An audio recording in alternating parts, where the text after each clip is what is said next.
Good afternoon. Today, we're very fortunate to be joined by Martin Griffiths, the Undersecretary General for Humanitarian Affairs and Emergency Relief Coordinator. He'll be briefing us from Doha on the situation in Afghanistan. Just before we get to him, I wanted to remind you that as we advised in a statement issued on Sunday, at the request of the Secretary General, Mr. Griffiths was in Kabul, where he met with Mullah Baradar and the leadership of the Taliban to engage with the authorities on humanitarian issues. I also want to remind you that on Friday, the Secretary General announced that he will travel to Geneva to convene a high-level ministerial humanitarian meeting on the 13th of September to address the growing needs in the country.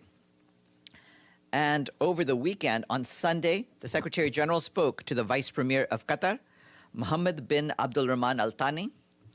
The Secretary General expressed his deep appreciation to Qatar for the support of the UN's various operational needs of our Afghan operations. He also thanked the Vice Premier for Qatar's overall engagement on the situation in Afghanistan. And so, having said that, I want to turn the floor over to Martin Griffiths. Mr. Griffiths, are you there?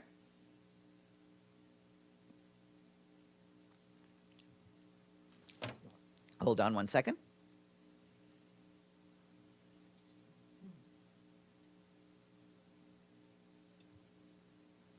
Yeah.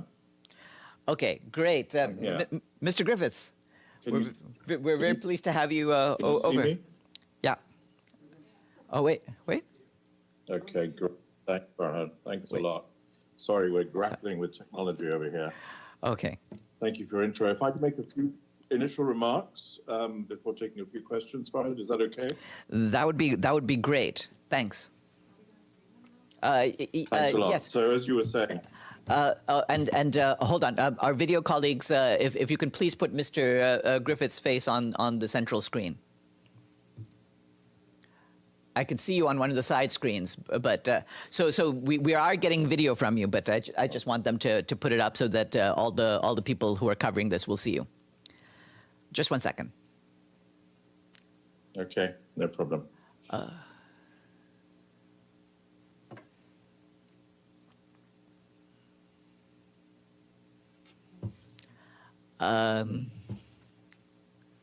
If not, maybe we should get started while they try to make sure that that you're put onto the main screen. Yeah, okay, good. He is visible there for you in this room. Go right ahead, Mr. Griffiths. Thanks a lot, Farhad. Well, as you were saying, I went to Kabul. I was there on the 5th and 6th of September. I had a very long conversation with Mullah Baradar of the Taliban and his advisors.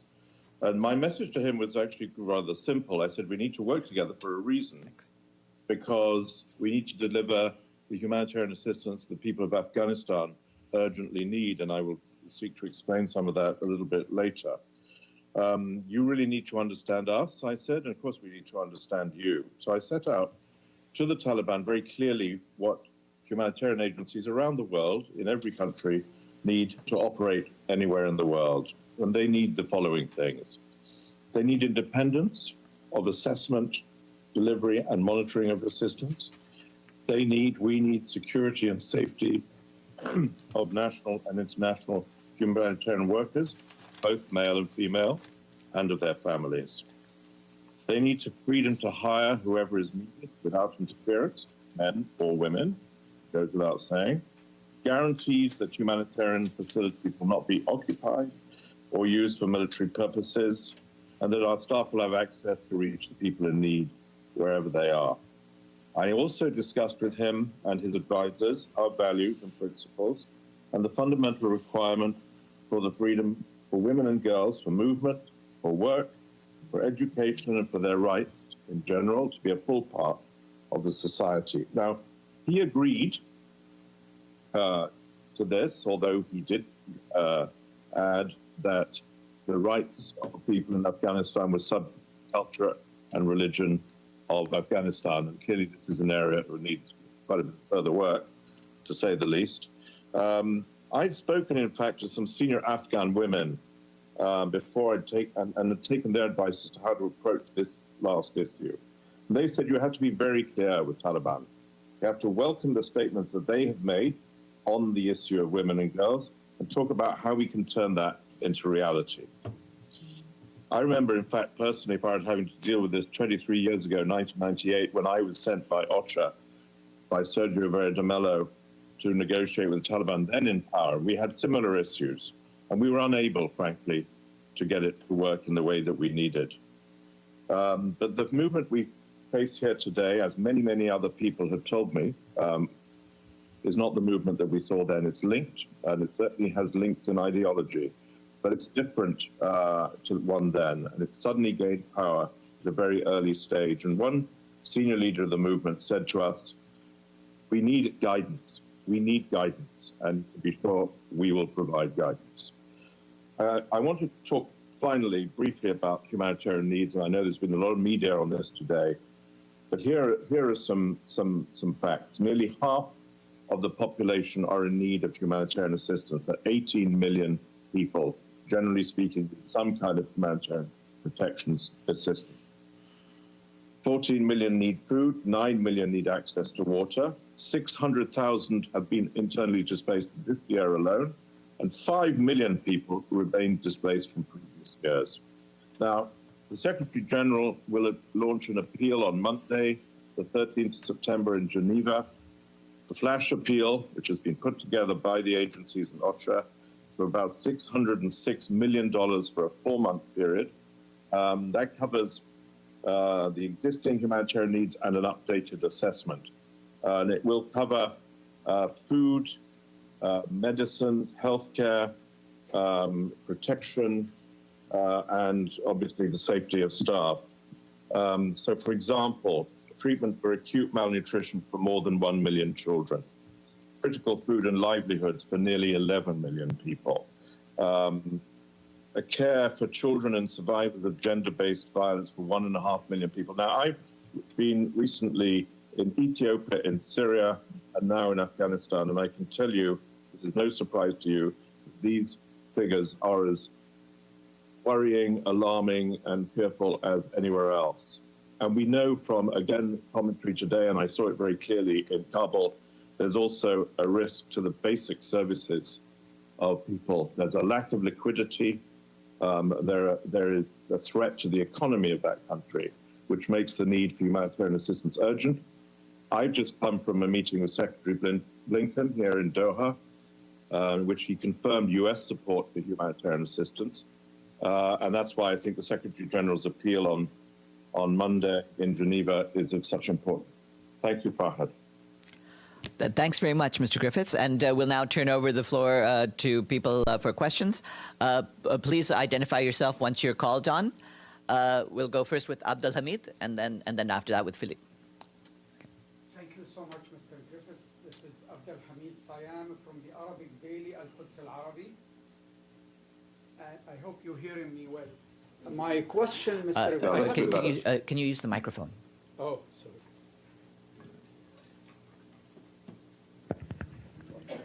Not coming more frequently. So Yeah.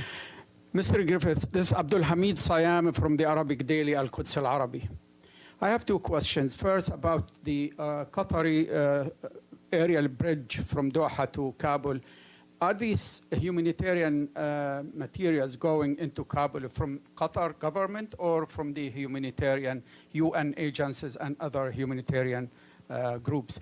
My second question, Mr. Griffith, the Western media makes it sound like all these disasters started on August 15. Why there are 4 million girls don't go to school? Why there are 18 million don't have access to food? Why there are 1 million children suffering from malnutrition? Why it looks like the blame is squarely placed on Taliban? Why 20 years of occupation didn't leave Afghanistan in a better shape than it is now? Thank you. Thanks. Over to you, Mr. Griffith. Shall I take that one? Yeah. Sure. I'm not familiar with what humanitarian supplies have come in from Doha to Kabul. should ask the Qatari government. I know supplies have come in. The authorities here told me that. I'm not aware of any UN humanitarian supplies, but they may well be. Wherever these supplies come from, it's most welcome. And Abdul Hamid, you can be damn sure that the humanitarian community, which I represent and have the honor to work with, has certainly not stated ever, nor would, that these problems began on August the 15th. There's been a humanitarian response plan in Afghanistan for many years. In Afghanistan, we were already caring for half the population before these events. There were the significant effects of drought as well. I can't answer for what may or may not have been said in the Western press. But what's happened here is that there has been an existing high degree of stress and need, now compounded by a significant change, to say the very least, in administration. One of the issues that Taliban leaders raised with me and have raised with others is the need for skilled government officials to deliver on the services that we hope will be provided to the people. Fortunately, we are working with 156 partner agencies in Afghanistan, most of whom are, of course, Afghan, as in many other countries, and these will be the vehicle, the primary vehicle for delivery. Thank you. Okay. Philippe? Thank you. My name is Philippe Rater. I'm working for Agence France Presse. Thank you, Mr. Griffiths, for this briefing. In the last report of the Secretary General on UNAMA, there is a list of several incidents involving UN and Taliban. Did you talk about this incident with Taliban, and what are the guarantee that this kind of incident are not coming back in the next future? Thank you. Well, I don't have in front of me what the report of the Secretary General on UNAMA and what those incidents were. But I make Philippe 2 points here. One is, and I'm very glad you raised the question, because I suspect these were security incidents. First of all, I was there very strictly concerned, even though I had a very great welcome and support from UNAMA, to deal with humanitarian issues. The Secretary General sent me to Kabul to address humanitarian issues, no others. The humanitarian issues involve security, of course, not least for our own staff, but also for the staff of all the humanitarian agencies. So one of the important components of the follow-on discussions that we had with Taliban leaders, which I didn't go into in my opening remarks, were a requirement for the humanitarian agencies to be able to have security assurances from the Taliban. And we were able to make progress on that as a result of my visit today. And we would like to see the beginning of road travel, both from other countries for supplies, but also within Afghanistan. My colleague and friend, Filippo Grandi, the High Commissioner for Refugees, with whom I spoke only a short while ago, is on his way to Afghanistan, and he was telling me that he hopes, and I hope this happens, to also be involved in a road trip between, for example, Kabul and Kandahar. Peter Maurer, the president of ICRC, was in Kabul. We met, and he had come in from Ghazni by road. So we need to see security allowing humanitarian delivery. This is no different from any other country. Thank you. Kristen?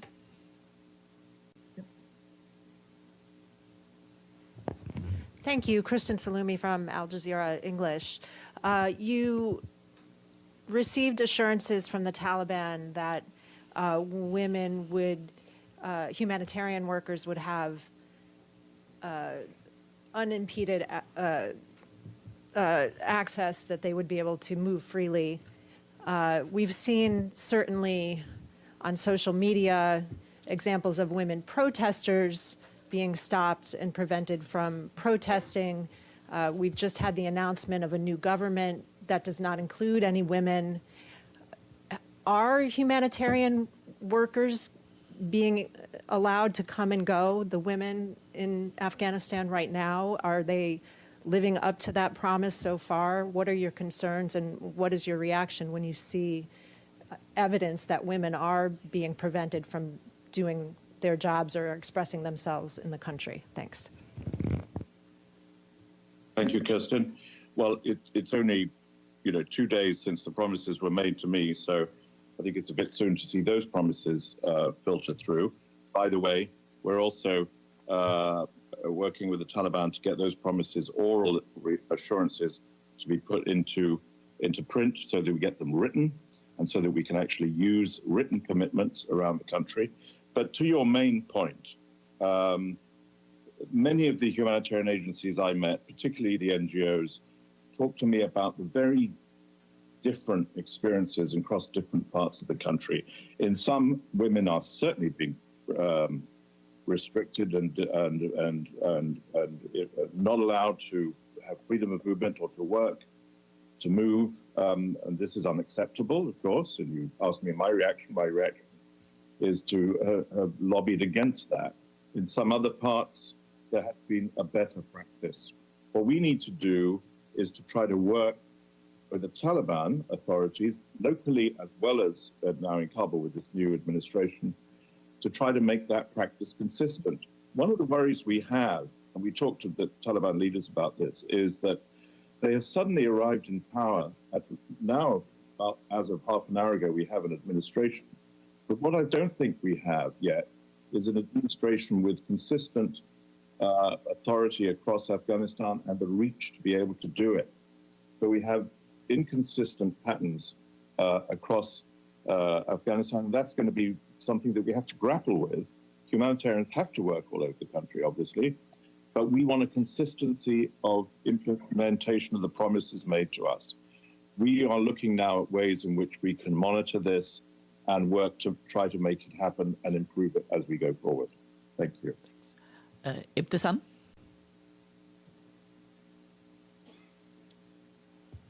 Thank you. Thank you, Farhan. Good to see you, Mr. Griffiths. I have two questions. The first one is on the, my name is Ibtisam Azim from the Daily Arabic, Al-Arabi Al-Jadid. So the first question is on the ANAMA mandate and whether that is up for renewal, whether there is any major issues there that you think should be changed on that mandate to help your work under the new circumstances. And the second question is about the assets freezing by the US and other countries. From a humanitarian point of view, do you believe that these assets should be lifted to help the economy? Do you have any comments on that? Thank you. Thanks, Iftisam. I think both are very good questions. I have a bit more competence on the second than the first, but in terms of UNAMA renewal, no, I'm not either mandated or competent to comment on the renewal, which, as you know, is coming up this month. All I can say, though, however, and I did have discussions about this with our friends in UNAMA in Kabul, who are still there, as you know, 130 internationals, and many, many of our national staff, is that the humanitarian side of UNAMA isn't going anywhere. It's going to stay there and do its job, and its job is going to expand, indeed. So for us, what's needed is to get that airlift in from Pakistan or wherever so that we can rotate the humanitarian staff in and out and extend them back into the provinces, the hubs where they were before this most recent crisis, so that they can stay and deliver. As one representative of an international NGO said to me, we need to stay and deliver, but we don't need to just stay. It's the delivery that counts. And so we will do that. And whatever mandate renewal UNAMA happens, it needs to recognize, I think, the expanded role. On asset freezing, not for me to comment on the politics of this, but I think it's fair to say, and indeed there's been much media reporting, that the absence of liquidity is of grave moment in Afghanistan. People can't get access to their hard-earned savings. Agencies have difficulties finding money for salaries, to buy fuel. It's not a new issue. We have it in Tigray, by the way. We see it in Myanmar. It's not a new issue, but it's very, very sharply felt Afghanistan. We need those banks to open. And we're also in talks, United Nations system, and I think UNICEF in particular, under the leadership of the Secretary General, is in talks with the World Bank as to how to use their funds to reach beneficiaries. As you probably know, Yemen was an experience for this. I think it was UNICEF was a channel for World Bank funds into Yemen.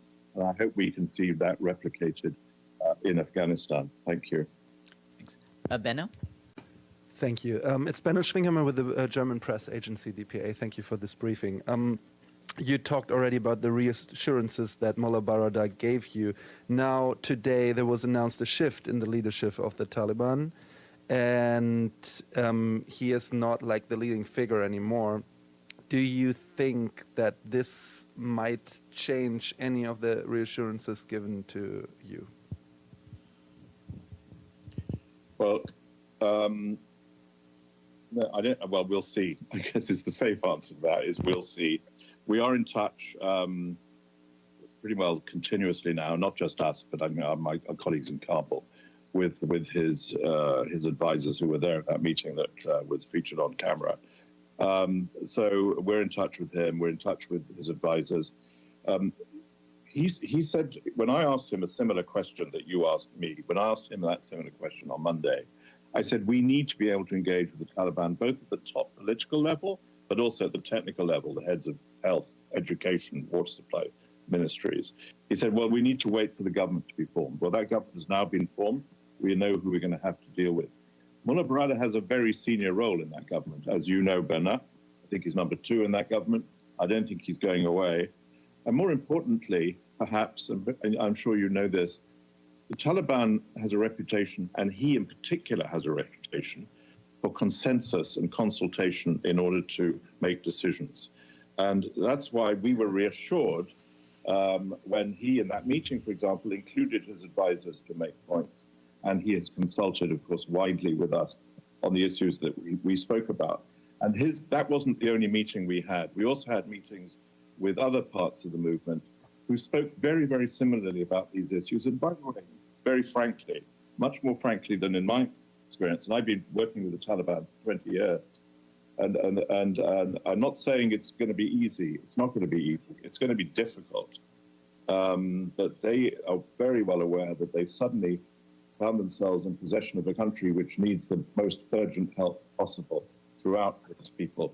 I hope that will be a factor which will influence our relationship. I'm sure it will be. Thank you. Thanks. And we'll go to some questions from the screens. Iftikhar, I see your hand is up.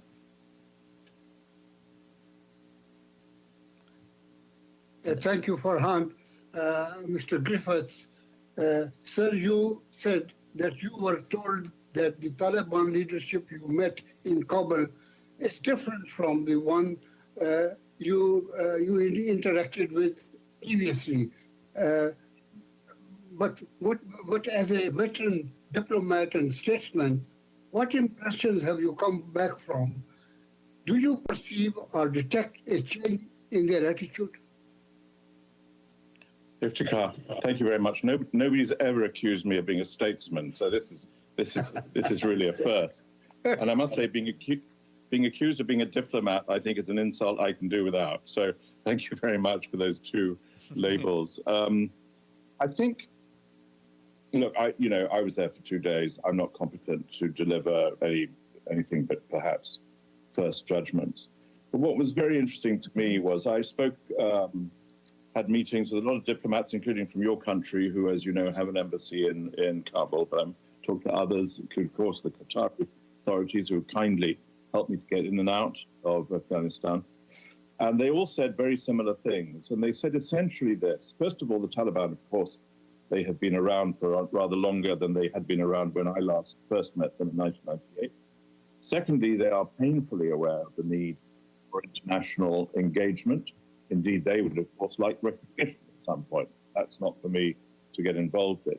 But international assistance comes with, in any country, as you know, any country comes with certain tags on it, certain conditions. And the conditions are to do with the issues that I discussed with the Taliban leadership. And so the difference is, I think, as one of your compatriots said to me, a senior diplomat, said, the Taliban movement today is not so inward-looking as it was 20 years ago. And I think that's as good a description as any. It is also much more willing and desiring of engagement to deliver on the promises that it will make, that it has made, but will need to be kept.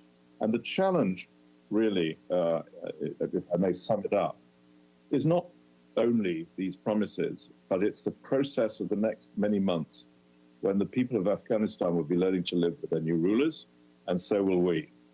And as we do so, trying to find the space, which I believe we've advanced this week, trying to find the space for at least the small mercies that humanitarian assistance can give to people in distress. Thank you. Thanks. Benny? Benny Abney. So the Taliban is still listed by the Security Council as a terrorist organization. Did any of your interlocutor ask you to remove that, to end that listing? And also, do you think that such delisting will help your job? Yeah, thanks, Benny. I'm just checking. No, because the subject didn't come up. And by the way, I was in Ethiopia not long ago, and the Ethiopian government parliament actually listed Tigrayans, as you know. We, in the humanitarian community, it's different for others. We, in the humanitarian community, three things apply. One, you go directly to as many people as possible. Two, you talk to people of any stripe, whether they're listed or not. And three, you don't confer recognition. So for me, whether they're listed or not is very important for themselves and for ways in which operations may be able to proceed. But for the kind of engagement that I was sent to do by the Secretary General, which was the beginning of a re-engagement with the Taliban in their new role, we were just focusing on how we can start the process of humanitarian conversation. Thank you. And we have time, I think, for two more questions. So first we'll turn to Maggie and then to Michelle. Farhan? Yeah? Fine. Can you hear me? Yeah, yes, Oh, yes, we can. Hi, Mr. Griffiths. Thanks for doing the briefing. Two questions. The Security Council, how can they support you in holding the Taliban accountable to these commitments that they've made to you?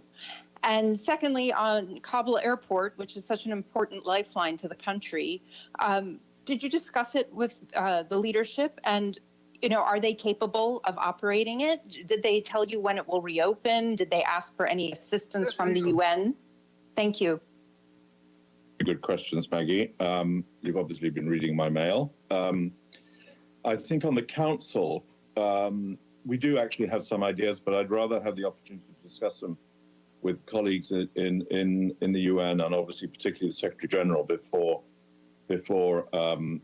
ventilating them publicly. But clearly the council is going to be central to the process of the international engagement with the Taliban. That goes without saying. And within that, there will need to be continued reporting by humanitarian agencies on the outcomes of the conversations, for example, that we've been having this week. So I can imagine there will be ways in which that can be framed in terms of council reporting to the council and council responsibility. Kabul airport is a very good question. It was one of the first issues that Mullah Barada's raised with us, the importance of Kabul airport coming open. They, of course, also very much, very clearly talked to us about the need for Afghans to return to serve their country. We know that a number of member states are talking to them about how freedom of movement is probably the best way to persuade people voluntarily to return should they want to. The Kabul airport is central to all this, as you're suggesting. UN, the WFP, UN humanitarian assistance flights are due to rotate in and out of Kabul. Thank you very much to the government of Pakistan, by the way, in days, but I don't know exactly when, because I was flown in and out of Kabul airport. I was told that when the day we were flown in, there was no radar. The tarmac is fine, that works, but the technology probably needs to be improved. And I know that Qatar has provided that technology. Qatar, I think, is providing the repairs that are needed to make the airport work. UNAMA has a terminal actually in the Kabul airport, which is now being renovated and returned to work. There are domestic flights, as you know, Maggie. They started on Monday, so there are internal flights coming out of Kabul. We are very keen for the UN, for the humanitarian community. We're keen to see both safe and dependable access into Kabul airport, but also safe and dependable supply routes coming in from neighboring states. The moment I doubt if I think it's probably very difficult for aircraft to have insurance that would allow them to safely go in and out. So commercial flights are a little while away, but I know all the countries in this region that I'm in at the moment are working hard to make that happen quickly. It's a real priority. Thank you. Thanks. And thanks for giving so much time. We have time for one last question, which is from Michelle Nichols.